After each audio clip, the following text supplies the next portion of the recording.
How many of you have ever received unfair treatment? Jesus said it is impossible that no offenses should come. Do you have the right to be offended? Offense is a snare, a trap. An offense is the bait of Satan. The bait of Satan. John Bevere's best-selling book has changed lives all over the world. God's word, His promise, will always come to pass as long as you don't get offended. And now, John Bevere Ministries presents The Bait of Satan Curriculum, a 12-part series designed to free you from the snare of offense. What you do with the offense will determine your future.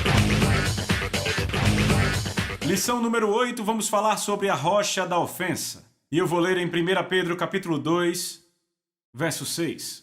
Por isso está na Escritura. Eis que ponho em Sião uma pedra angular, eleita e preciosa. E quem nela crer, repita, crer, nela crer, não será de modo algum envergonhado. Verso 7. Desta forma, para vocês que creem, repitam, que creem, ele é precioso. Mas para aqueles que são desobedientes, repitam, desobedientes, a pedra que os construtores rejeitaram se tornou a pedra angular. Agora, vejam o verso 7 de novo. Desta forma, para vocês que creem, ela é preciosa, mas para os desobedientes, notem. Como Pedro contrasta a palavra crer com desobediente. Viram isso? São opostos. Agora, eu quero declarar aqui que hoje, na nossa língua inglesa, nós reduzimos a palavra crer para o que ela não é. No tempo dos escritores da Bíblia, a palavra crer significava obedecer.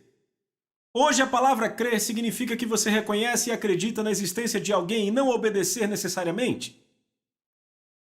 Ou seja, se hoje você disser que o oposto da palavra crer é desobedecer, você vai levantar dúvidas. Hebreus capítulo 3. É muito importante que entendamos isso. Hoje, representamos de forma tão errada essa palavra porque ensinamos que tudo que você tem que fazer é crer que Jesus existe e que Ele morreu na cruz, que Ele ressuscitou e você está salvo, tudo está bem, você está bem com Deus. Mas eu quero mostrar a vocês que a palavra crer significa obedecer. Hebreus 3, verso 12. Tende cuidado, irmãos, repitam, irmãos. Note que ele está falando a crentes. Tende cuidado, irmãos, jamais aconteça haver em qualquer de vós perverso coração de incredulidade que vos afaste do Deus vivo. Agora, se pegarmos a palavra incredulidade e colocarmos no contexto de hoje, que crer apenas significa reconhecer a existência de alguém, certo? Que você reconhece que ele viveu e morreu na cruz. Como eles vão ter um coração de incredulidade? Todas essas pessoas sabiam que Deus existia. Veem isso? Agora vejam o seguinte. O verso 15, hoje se ouvirdes a sua voz, não endureçais o vosso coração como na rebelião. Verso 16, ora os que tendo ouvido se rebelaram, não foram de fato todos os que saíram do Egito levados por Moisés? E contra quem se indignou por 40 anos, não foi contra os que pecaram, cujos cadáveres caíram no deserto? Agora vejam com cuidado 18 e 19. E contra quem jurou que não entrariam no seu descanso, senão contra os desobedientes? Repitam, desobedientes. Agora veja o verso 19. Vemos, pois, que não puderam entrar por causa da sua incredulidade. Então notaram que, ouçam, ele diz que incredulidade e não obedecer são sinônimos. Veja o verso 19. Vemos, pois, que não puderam entrar por causa da incredulidade. Ou seja, incredulidade é não obedecer. Crer é obedecer e não crer é desobedecer. Veem isso? Agora temos que ter isso bem firme em nossos corações. Porque hoje o que temos na igreja é um evangelho que diz: você apenas crê que ele existiu e morreu na cruz e está tudo bem. Não importa se você desobedecer, viver como quiser. Mas sabem, amigos, isso é mentira. E nós temos que pregar o evangelho. Eu descobri que hoje as pessoas entendem a palavra graça de forma totalmente pervertida, acham que graça é uma grande cobertura. Ou seja, eu sei que eu não estou obedecendo, não estou vivendo como deveria, mas graças a Deus pela graça. Jesus disse, nem todo aquele que disser Senhor, Senhor entrará no reino, mas aquele que faz a vontade do meu Pai.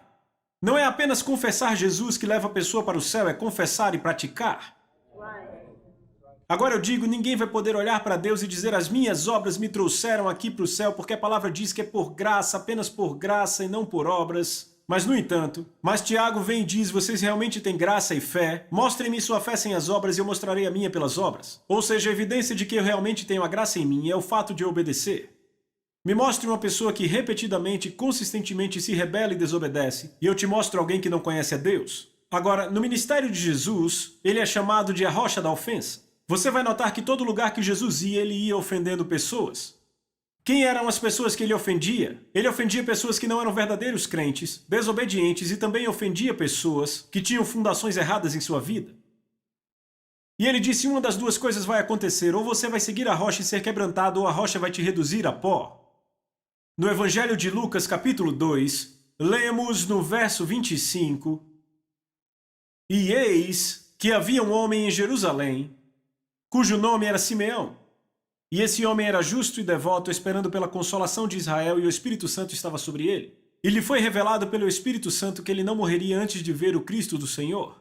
Então ele veio pelo Espírito, repitam, pelo Espírito, para o templo, e os pais trouxeram a criança Jesus. Jesus aqui tinha 33 dias de idade. Para fazer com ele de acordo com o costume da lei, ele o tomou em seus braços e louvou ao Senhor, dizendo, agora, Senhor, podes me deixar ir em paz, porque meus olhos viram a tua salvação. Eu acho isso espetacular. Este homem entra no templo com milhares de pessoas, encontra um casal de Nazaré, pega seu bebê, o levanta e diz o Messias. E 33 anos depois, os fariseus, que citavam o Pentateuco de memória, o viam expulsar demônios e não sabiam quem ele era.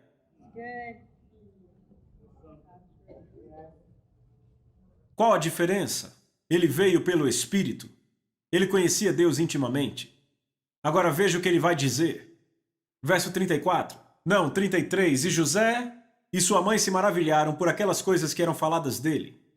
Então Simeão o abençoou e disse a Maria, sua mãe, eis que esta criança está destinada tanto para a ruína, repitam, ruína, como para levantamento de muitos em Israel, e será um sinal contra quem muitos falarão. Sim, agora veja a profecia. Uma espada traspassará a tua própria alma, para que os pensamentos de muitos corações sejam revelados. Agora, amigos, deixa eu dizer algo. Eu quero passar com vocês pelos evangelhos e mostrar como essa profecia literalmente aconteceu. Jesus, todo lugar que ele ia, você o encontra ofendendo pessoas. Ele era a espada que traspassava a alma das pessoas. Vá comigo, por favor, para Mateus capítulo 15. Mateus 15. Em Mateus capítulo 15, eu quero ler o versículo 7.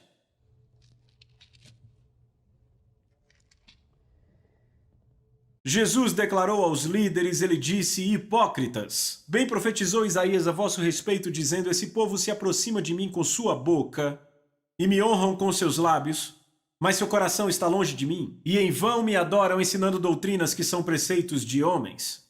Vejam o verso 10. E tendo chamado a multidão, lhes disse, ouvi e entendei, não é o que entra pela boca o que contamina o homem, mas o que sai da boca, isso sim contamina o homem. Verso 12. Então seus discípulos vieram e disseram a ele, você sabe que os fariseus se escandalizaram ouvindo o que disse? Veja, claro que se ofenderam. Ele olha para os líderes religiosos, os fariseus, e diz, hipócritas, vocês se aproximam de mim com a boca, mas seu coração está longe, certo? E esses caras chegam a Jesus e dizem, Jesus, realmente o que você pregou ofendeu aqueles caras. Mas eu quero que notem o que Jesus diz. Veja o verso seguinte, o 13. Ele respondeu e disse, toda planta que meu Pai Celestial não plantou será arrancada. Deixai-os, são cegos, guias de cegos. Ora, se um cego guiar outro cego, ambos cairão no barranco. O que Jesus está dizendo aqui? Jesus está dizendo que Deus, o Pai, na verdade vai usar a ofensa para arrancar pessoas que realmente não estão plantadas no reino.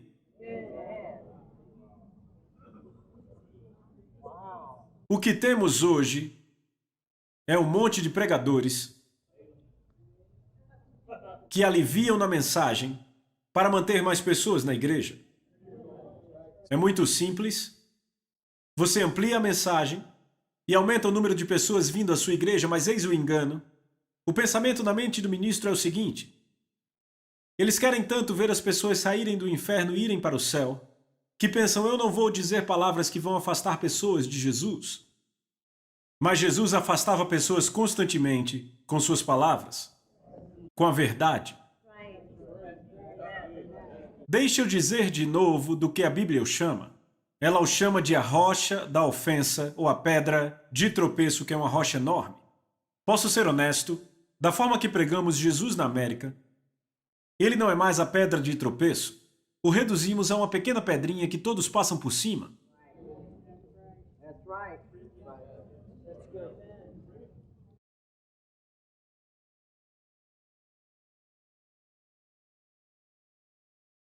Amém.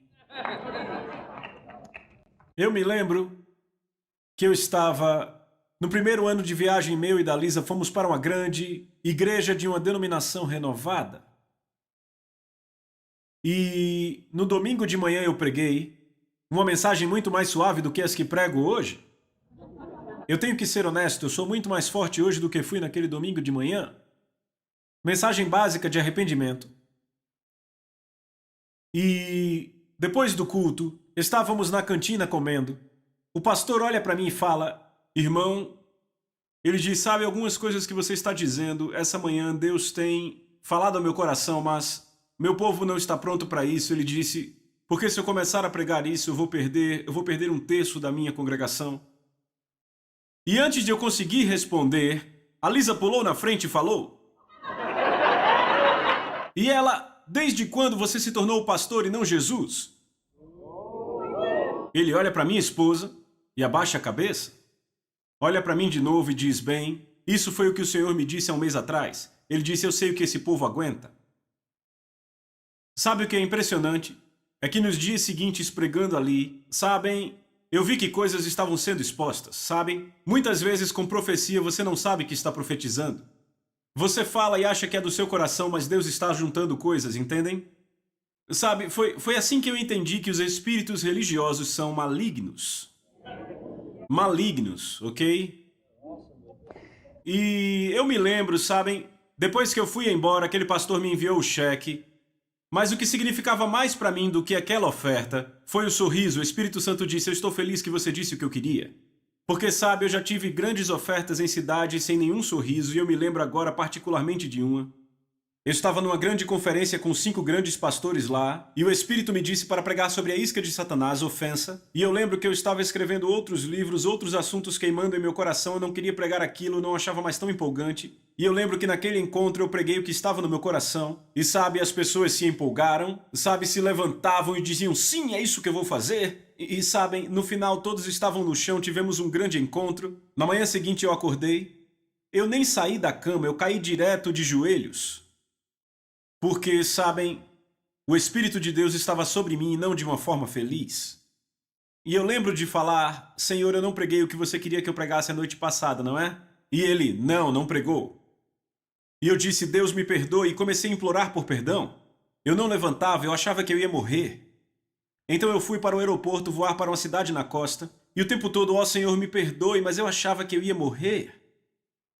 Finalmente, quando chegamos em San Diego, começamos a circular a cidade em San Diego e, de repente, aquele peso, aquele peso mesmo, aquele sentimento de culpa, de repente saiu de mim, assim. E o Espírito de Deus disse, esta é uma nova cidade, agora me obedeça. Eu disse, Senhor, eu estou implorando por perdão desde cedo, já fazem 3 horas, 2 horas desde que eu acordei, isso tudo, e você aí... Eu disse, Pai, por que você me deixou carregar esse peso esse tempo todo? E o Espírito de Deus disse, porque eu quero que você entenda a seriedade do que você fez. Ele disse, aqueles pastores no encontro a noite passada precisavam ouvir o que eu pus no seu coração sobre ofensa, e você pregou o que quis, e agora eles perderam o que eu tinha que dar. E eu disse, Deus, eu nunca mais vou fazer isso. Mas sabe, a coisa assustadora está aqui.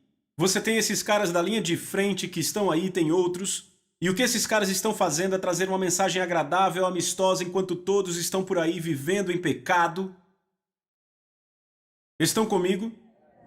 Deixa eu dizer algo. A verdade corta e penetra. Ele é a rocha da ofensa. Ele é a pedra de tropeço. Mas ao invés disso, as pessoas querem criar um Jesus comum e pregá-las na igreja de hoje. Vamos dar às pessoas famintas um Deus que pode fazer algo por elas, e o que vemos hoje são pessoas que buscam a Deus pelo que Ele pode fazer por elas. E é como uma mulher que casa com um homem porque ele tem dinheiro. Ela não está casando pelo que ele é, mas pelo que ele pode fazer por ela. Estão comigo? Agora, uma pessoa que prega a verdade é uma pessoa que prega o caráter de Deus. Ele é a pessoa mais interessada em ver as pessoas em conformidade com a imagem de Cristo. Este é o objetivo do cristianismo, amigos. O objetivo é passar a estar em conformidade com a imagem de Cristo.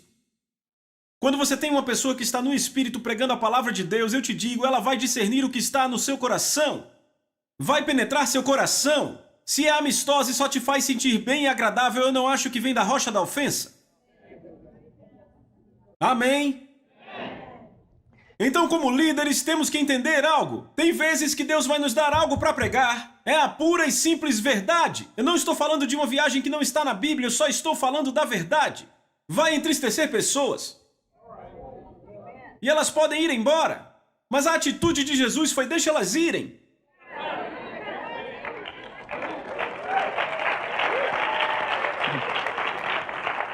Amém? E aí você pensa, isso não é muito amoroso? Sim, é amoroso. Porque não se mistura joio e trigo. Não se pode misturar serpentes com ovelhas, lobos e ovelhas.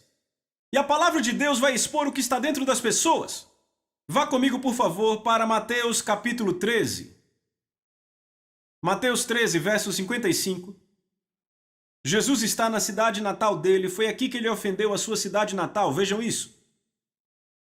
54. E chegando à sua terra, ensinava-os na sinagoga, de tal sorte que se maravilhavam e diziam: de onde lhe vem essa sabedoria e esses poderes miraculosos? Não é este o filho do carpinteiro? Não se chama sua mãe Maria e seus irmãos Tiago, José, Simão e Judas? Não vivem entre nós todas as suas irmãs? De onde lhe vem, pois, tudo isso? Então se ofenderam com ele. Jesus, porém, lhes disse: não há profeta sem honra senão na sua terra e na sua casa. Então o que ofendeu eles? A verdade que ele pregava? Os milagres que fazia? É interessante que não se ofenderam porque ele era o filho do carpinteiro, porque ele andava pelos campos da Galileia meditando e orando. Isso não ofendeu eles. Foi quando ele saiu e começou a falar a palavra de Deus. Ficaram ofendidos. Então ele ofendeu a sua cidade, e encontramos em outro evangelho que se ofenderam tanto que queriam pegá-lo e jogá-lo de um desfiladeiro. Foi esse tanto que eles se ofenderam. Pessoas religiosas são cruéis. Amém, eu disse cruéis. Ele ofendeu os membros da própria família. Certo? No evangelho de Marcos, capítulo 3, verso 21, por favor. Mas quando o seu próprio povo, e a NVI diz sua própria família, veja, vocês percebem? Quando eu fui salvo, sabe, eu era um garoto católico. Quando eu fui salvo e descobri que Jesus tinha irmãos e irmãs, aquilo mexeu com a minha cabeça.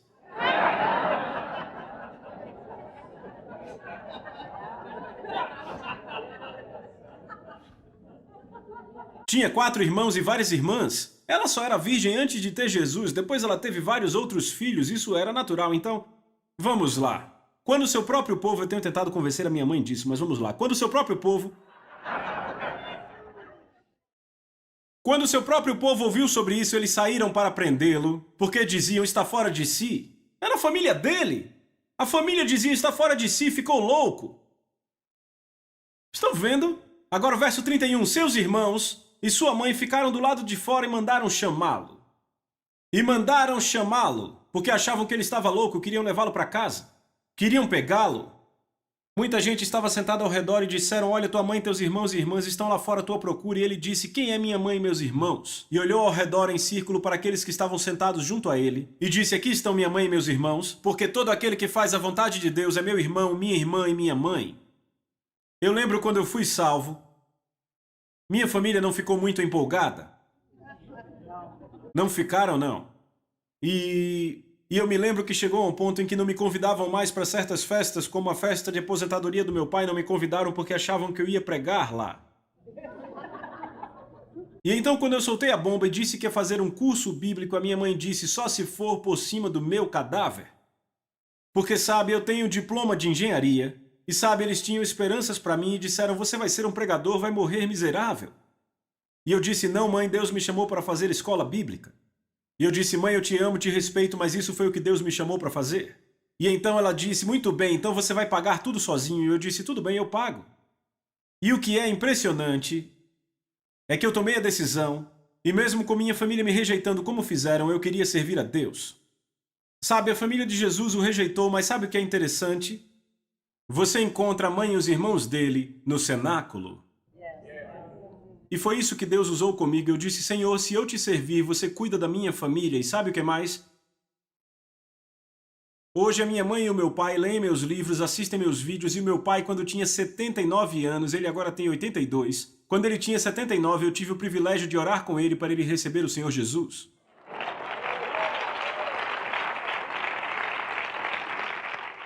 E sabe, o meu avô, o pai da minha mãe, ele era o maior pároco que eu já conhecia. Eu vou dizer a vocês, ele era um devoto católico fervoroso, ele me perseguiu mais que qualquer outro. Sabe, ele realmente vinha atrás de mim. E sabe, eu lembro que o Senhor dizia apenas ame, ame, ame, ame, ame, e eu continuei amando, e quando ele tinha 89 anos, eu o levei ao Senhor. E sabe, foi uma conversão bem poderosa. Foi uma conversão bem poderosa. Toda vez que eu ia ao apartamento dele, ele se sentava, chorava e colocava a cabeça entre as mãos, e ele dizia: o que há de errado comigo? Ele disse: parece que estou ficando louco, eu choro o tempo todo, mas só quando eu oro e quando você vem aqui. E eu disse: sabe o que é isso? É que você viveu 80 anos longe da presença de Deus, e agora que você encontrou essa presença, o amor de Deus vem de tal forma que você não aguenta e chora como um bebê. E foi tão bonito que um dia ele me disse: sabe, Deus me disse que eu tenho mais 2 anos para viver, e aos 91 ele foi para o Senhor. Então, quando você obedece a Deus, Deus cuida da sua família. Estão comigo? Apenas mostre sua vida a eles, amém? Já vimos hoje à noite que ele ofendeu a sua própria equipe pregando. Ele pregou algo tão forte que disseram: não conseguimos aguentar isso, vamos embora. Quando eles foram embora, ele não correu e pediu para eles ficarem, perguntou se os outros também queriam ir. Ele estava pronto para começar tudo de novo sozinho. Estão comigo? Se vocês notarem, ele está ofendendo as pessoas com a verdade. Veem isso? Agora vejam, ele também ofendeu seus amigos próximos. Se você for para João capítulo 11, vai perceber que Lázaro, que era amigo dele, irmão de Marta e Maria, Lázaro adoeceu e Marta e Maria enviaram mensageiros para encontrar Jesus. Agora você tem que entender que Jesus estava em algum lugar, eu acho que foi na Judéia. Ele estava ensinando numa casa e os caras o procuraram em todo canto e o encontraram na casa. E disseram: Jesus, venha rápido, seu amigo Lázaro está doente e vai morrer. E a Bíblia diz que quando ele soube que ele estava doente, ficou lá mais 2 dias. E sabe o que Deus me disse? Ele disse: se fosse você, você ia pular dentro do carro que nem um louco, sair desesperado, impor as mãos, seja curado em nome de Jesus e nunca me perguntar o que eu ia dizer. Mas Jesus disse: eu só faço o que vejo meu pai fazer, e o pai queria que ele ensinasse. E eu vou continuar ensinando. Agora imagine os mensageiros. Ele nem se importa. E eu aposto que voltaram para Marta e Maria e disseram: ele ficou lá sentado, ele nem se importa. Enquanto isso, Lázaro morre. Agora, se você ler com cuidado, vai ficar espantado. Sabe quais foram as primeiras palavras de Marta e Maria? Sabe, Maria, aquela mulher membro de uma igreja do Evangelho pleno, aquela que adora o Senhor, certo? Aquela que sentou aos pés dele. A primeira palavra da boca delas, sabe qual foi? Se você estivesse aqui, Lázaro não teria morrido.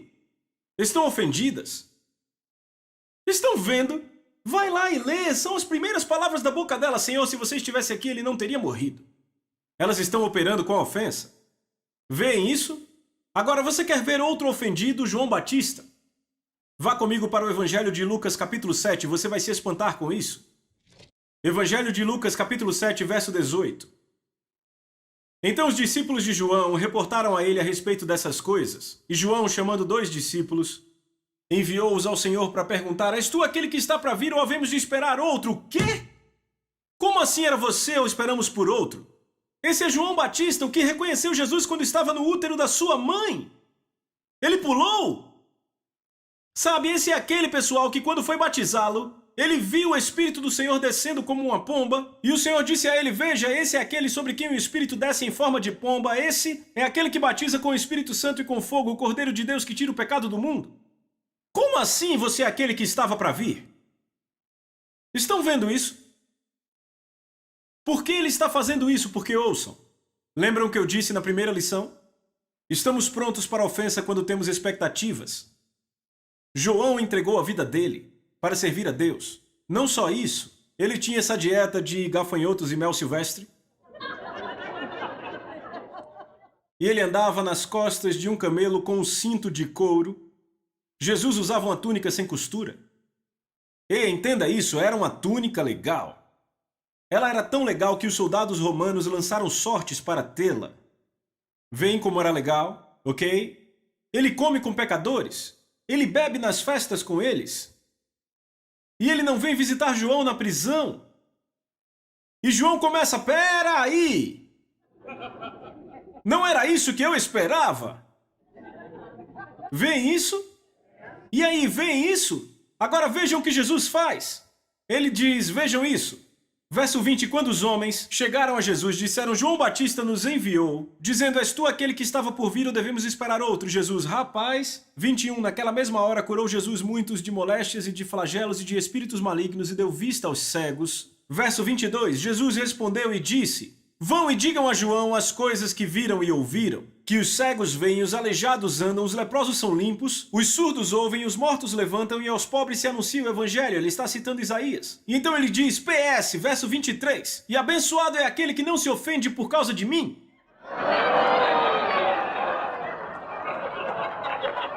Toma! Vocês entenderam isso? Deixa eu dizer algo. Ele é a rocha da ofensa. E eu vou dizer, ele é a verdade absoluta, ele é a verdade. E às vezes, quando você se confronta com a verdade, e as coisas meio que se alinham na sua vida, você pode cair na verdade e se quebrar. No sentido de quebrantar. Sabe, um cavalo quebrado é um cavalo submisso. Ok? Expressão para cavalos domados que se curvam. Esse pessoal, João Batista, Marta e Maria, seus discípulos o amavam. Mas todos tiveram que se confrontar com a rocha da ofensa. Até Pedro, para onde iremos? Mas sabem, ele nos ama tanto que ele não quer que permaneçamos o mesmo que sempre fomos. Tenha isso em mente na próxima vez que encontrar a rocha da ofensa.